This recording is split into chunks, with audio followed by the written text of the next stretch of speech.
Di balik bayang-bayang hutan lebat, seekor predator puncak bergerak tanpa suara, ular piton, mahakarya evolusi yang mampu menelan mangsa besar dan bertahan hidup berbulan-bulan tanpa makan. Mari kita telusuri dunia tersembunyi ular piton, sang penguasa senyap yang menakjubkan. Salah satu keajaiban piton adalah rahangnya yang super fleksibel, memungkinkan mereka menelan mangsa jauh lebih besar dari kepala mereka. Tidak seperti manusia, kedua sisi rahang bawah piton tidak menyatu, melainkan dihubungkan oleh ligamen elastis yang bisa meregang luar biasa. Tulang kuadrat mereka juga sangat panjang dan dapat berputar, menciptakan bukaan mulut hingga hampir 180 derajat. Dengan teknik berjalan rahang, piton menelan mangsa sedikit demi sedikit, menggunakan gigi melengkung untuk mencegah mangsa lolos. Kulit dan kerongkongan mereka pun sangat elastis, menyesuaikan diri dengan ukuran mangsa. Proses menelan ini adalah puncak efisiensi energi. Sekali makan besar, piton bisa bertahan lama tanpa berburu lagi.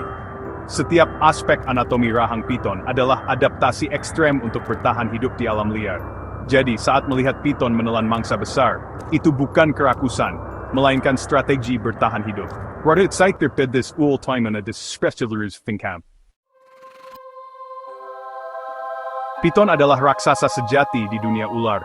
Dengan beberapa spesies seperti piton retikular mampu tumbuh lebih dari 6 meter. Bahkan ada laporan hingga 10 meter lebih.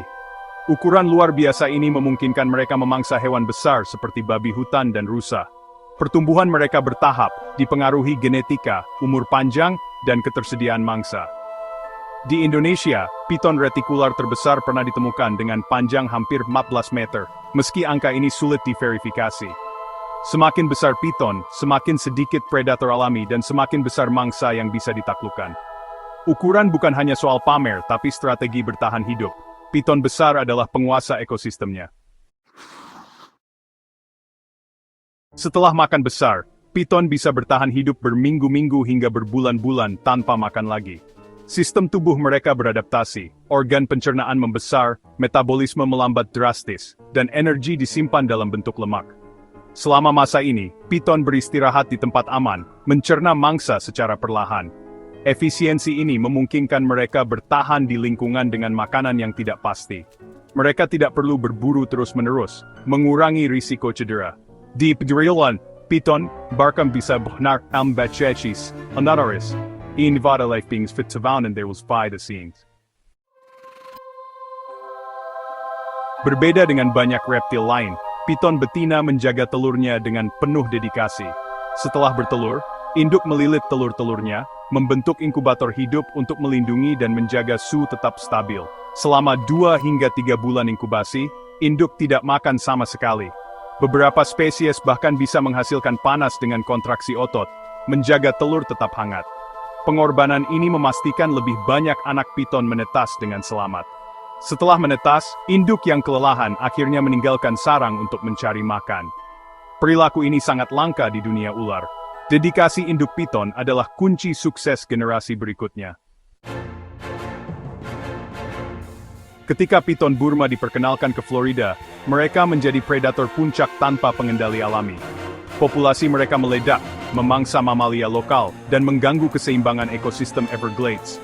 Studi menunjukkan penurunan drastis populasi rakun, oposum, dan kelinci rawa. Piton bahkan memangsa burung dan kadang bertarung dengan buaya. Kasus ini jadi peringatan tentang bahaya spesies invasif. Upaya pengendalian kini dilakukan, tapi kerusakan ekosistem sudah terasa. Kisah piton di Florida adalah pelajaran penting tentang tanggung jawab manusia. Piton punya indera keenam, lubang labial di sekitar mulut yang bisa mendeteksi panas tubuh mangsa.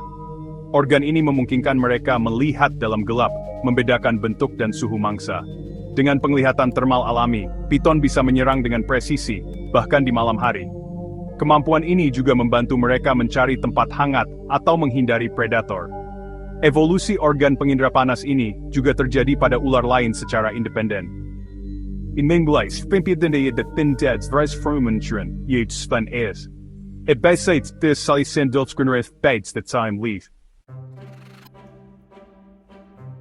Sebagai predator puncak, piton menjaga keseimbangan populasi hewan pengerat dan mamalia kecil.